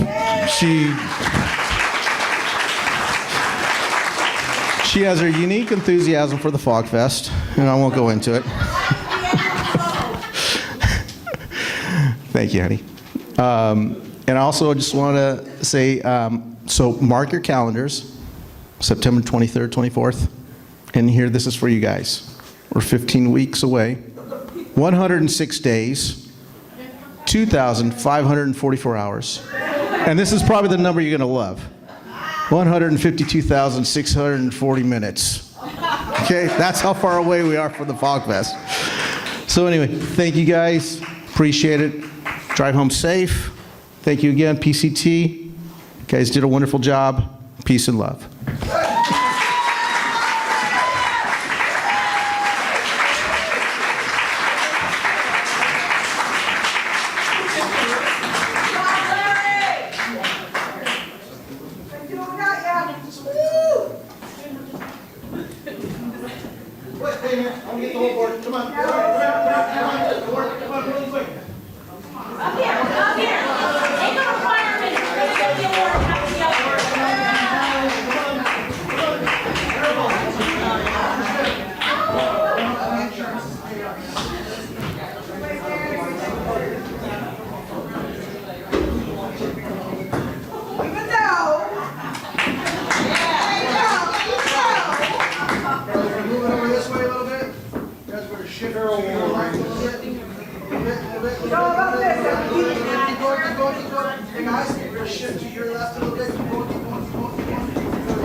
Okay, and we have one more video presentation for you this evening. It's another long-standing show on PCT, one that I'm slightly familiar with.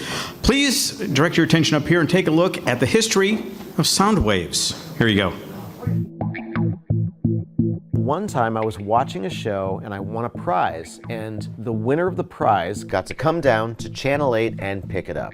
And when you walk in the main doors, there's this tiny little studio, but then the DJ booth is right there. And I saw my future. Hey, could we, play music on the station, And I thought, well, you can play the music. We're not going to necessarily turn on the cameras for you. Teenager with a bunch of music. It was just classic American. Only these kids were going to go on TV. Every single week was about getting back to that spot to play music. Sure enough, they were real popular right away. And at some point or another, we turned on the cameras and turned it around onto them. 1999. I know we promised that we were going to play Little Red Corvette along with that, but we're out of time. The first Soundwave show, the 2-hour special, is at a close. And the thing was, it was live TV, so it was us and our friends hanging out. It's as if somebody just turned on a camera at a party at our house. Without the weed.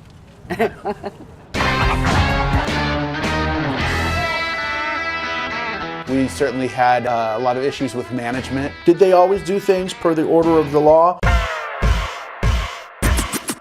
We'll just leave that up to interpretation. And there they are, phoning up their friends and getting calls, coming in and playing the music and having other kids talk on the radio. And suddenly every piece of equipment was in play. Let's try this, let's do that, let's go outside. That was new in television. That was actually new TV, not just new community TV. And the beauty of it was, if it didn't work, if we did something that totally sucked, so what? Next week, we'd start over fresh and we'd try something new. So we retired the show, we said goodbye, we're done. We've done 10 years of this, we're gonna put a plug in it, and we're gonna move on with life. We took the show off the air, we were done, and then we're sitting there looking at each other going, you know, but we could have done this, and this might actually work, and the whole thing started all over again. We brought on Joe McCaffrey, who was an old friend of mine, Mira Sauce, Suzanne St. John. You know, I just happened to be tuning in Wednesday at, what time it was, at 10 o'clock, and you guys were on the damn Gravitron on the Ferris wheel, having fun at a carnival, and Joe's a total accident. It wasn't planned, I promise. It was all Dennis's fault. Oh, just wait till I get a hold of Dennis. Oh, he's in trouble. And it was so much fun directing them. And for the longest time, in the mid-90s, if you never saw Soundwaves before, they became the face of Soundwaves. Soundwaves! What's up, Soundwaves? It was pirate TV, it was run and gun. We were always on the move, going to all these different locations. It kept it fresh and exciting for everybody, for the audience, but for us too. We went to the Soul Train Music Awards, or we went to Universal Studios. You can't get the kids out of here once they come in. Why does it sound like you're a little familiar with this ride? Have you done this? So my shoes are a little squashy. Does that mean that I've been running around in this thing all day? It turns out that nobody at Universal Studios knew that we were going to be there, and so when we show up, it's like, now hide all your equipment and pretend that we're not doing a TV show because we're not actually supposed to be here. You're not supposed to shoot a show at Universal Studios without permission and licenses and permits and supervision and everything. We don't do supervision. And whenever anybody would walk by that looked like they were official, we'd hide everything and just pretend that we're, filming our home movies. But one of the things that came from Soundwaves was the birth of the Soundwaves Christmas show. After the Loma Prieta earthquake, it just happened to be at the same time that Dennis and I decided we were going to do a 30-hour marathon to set a brand new record for being live on television for 30 hours. Some of the local agencies needed non-perishable food and clothing and toys, and it was Christmas time. In order to fill time, we were talking about the events of the day and, hey, there's this relief effort going on and they need water and they need this and that for the earthquake relief. And people started bringing stuff down. So we kept doing it, and Soundwaves Christmas was born. Coming together with a group of people once a year to do this amazing show. We'd set up for 3 days in advance, rip the studio apart, rebuild the studio entirely, make it look like a house. It became kind of a local tradition. We'd have bands come and play in the studio live, and we would say, bring us your toys, bring us your non-perishable foods.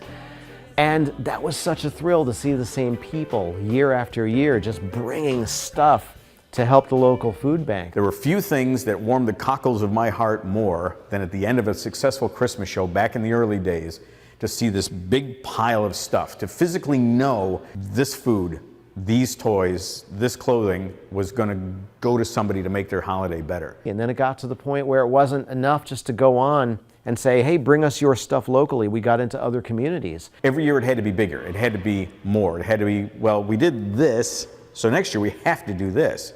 And every year it grew exponentially. Welcome to Soundwaves Christmas. I wanna lose my mind. I wanna rock and roll all night. that was a lot of fun. Like, what would you say you missed the most about the old world? Oh, that's easy. I miss the Soundwaves Christmas show so much. Oh my God, I was going to say the same thing. That's the number one thing I miss. And all of that is because of some very patient folks at PCT. And that's why we're here, because PCT exists. We've been able to help so many people, and I can't think of any aspect of any of this that I'm more proud of. Yeah, I've got great friends, and they're my family. But to be able to say, hey, I made a difference. I mean, how many people get to do that? And that's a thrill for me.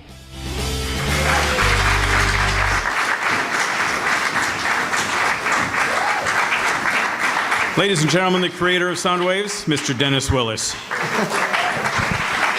And Mr. Stephen Kirk, who we've done this with for how many years now? Like 150? Yeah, about that. No, it is. I'm glad it tickled me to hear where you laughed, because it's one of those things where it's like, oh, they're laughing in all the right places. That's awesome.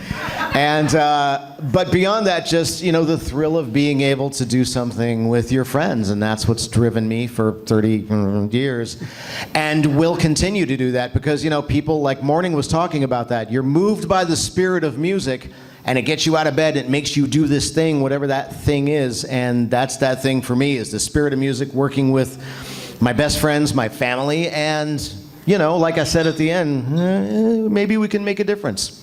That's one of the things we've really appreciated being able to do with the Soundwaves Christmas show that we've done for closing on 30 years now. And like I was saying in the video there, it was great to be able to have those items that people actually brought down where the community was involved. We actually went out to people's houses. We sent Joe McCaffrey out with a remote unit, and we'd go to people's houses because we were live. Back in the original days, can I just tell you how stupid that was, by the way? What were we thinking? You guys are our friends. Why didn't you say, what are you doing? But we literally we did 3 or 4 hours at a time where we would have live bands. And while this band was setting up, this band was playing, and these guys are over here getting ready to shoot. It was stupid. It wasn't pretty. It was not pretty at times. But we did it for a long time. We're still doing it. While Soundwaves itself isn't on PCT presently, that's our birthplace. That's where we started. That's where the heart of Soundwaves came from. That's where I met Dennis, was working up at PCT. This guy has changed my life in more ways than I can tell you. Stood up at my wedding, was there when my kids were born. I mean, this is my brother right here. And that's one of the things that PCT should be about for everybody in this room, because it brings people together, it makes families, it makes a difference. Absolutely. Don't choke me up before I got to do this thing here. And now, Dennis. So thank you for indulging us. It's been a 30-year journey, and hopefully 30 more years. I asked Kathy, you're going to come around for the 60th anniversary? And she's like, I don't know. But it's time for our big finale. Are you all ready for this? You don't even know what you're applauding for, because we have a surprise, actually. Where's Marty? Oh, Martin. Martin Anaya. Paging Marty, there he is. Come on down. Marty, we're getting ready for a big wrap here, so come on up here. Come on down and thank everybody for coming. Actually, that's not what we're going to do at all. So now that Marty's on stage, come on over here, stand in the spotlight. And at this moment, we're going to depart the text. No, stop right there. Stop. Okay. All right, everybody give this guy a round of applause, first of all. We're going to go off book for just a moment, and before I turn the mic over to Marty to say goodbye, I'd like to return to the theme of the evening, which is our 40th anniversary, and our final honoree, which is Martin Anaya.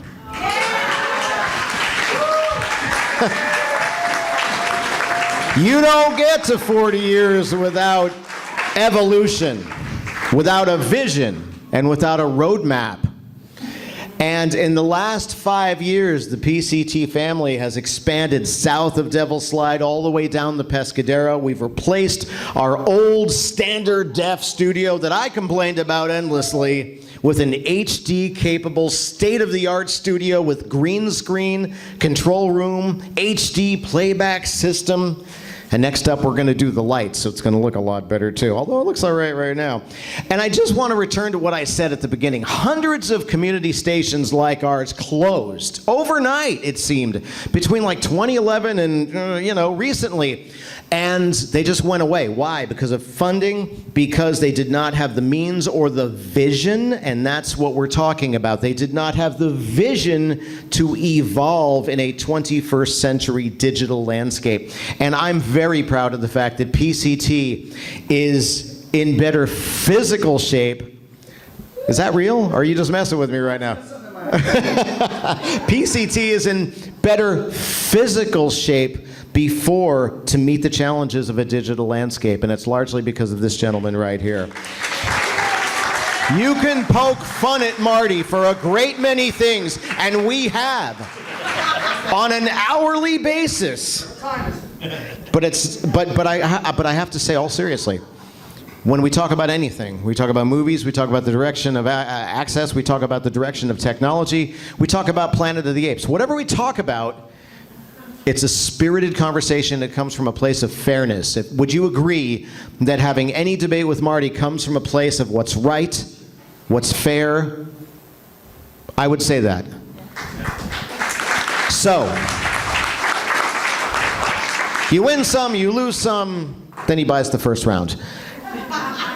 So, for his vision, his commitment, his unwavering belief in the very concept of one individual, one voice, we honor our fearless leader, Martin Anaya.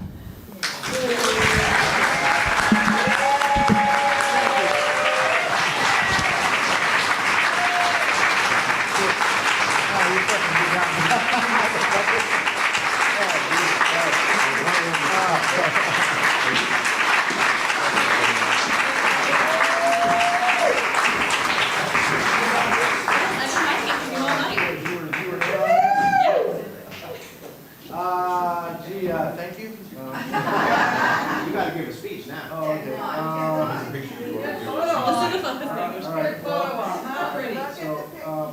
Okay, they're telling me to go over there. I gotta go over the mic. Okay. Because they're recording, all right? All right, all right, all kidding aside. All right, yes. All right. Ah, man. Is it well, a lot of light in here. Do you guys get, I got something in my eye.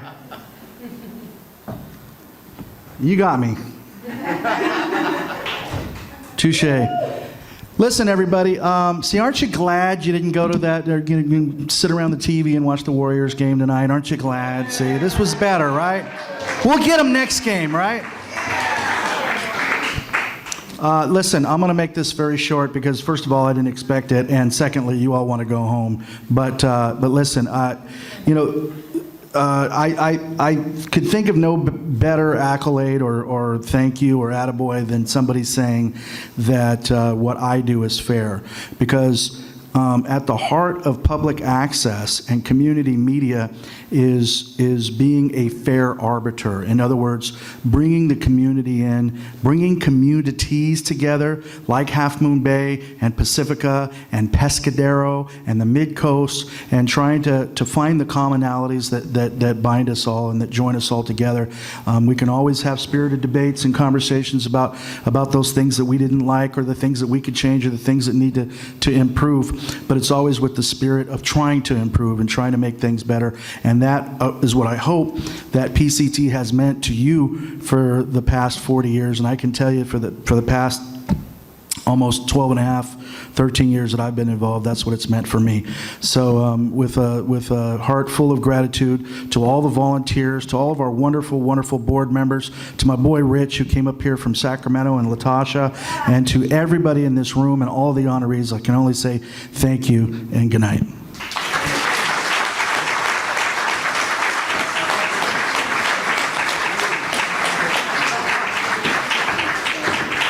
And ladies and gentlemen, that actually concludes our proceedings this evening. Thank you for coming out to the PCT Honors. We will see you next year. Have a safe drive home, and if you're looking for a place to go, we're heading to the longboard after this. Good night, everybody.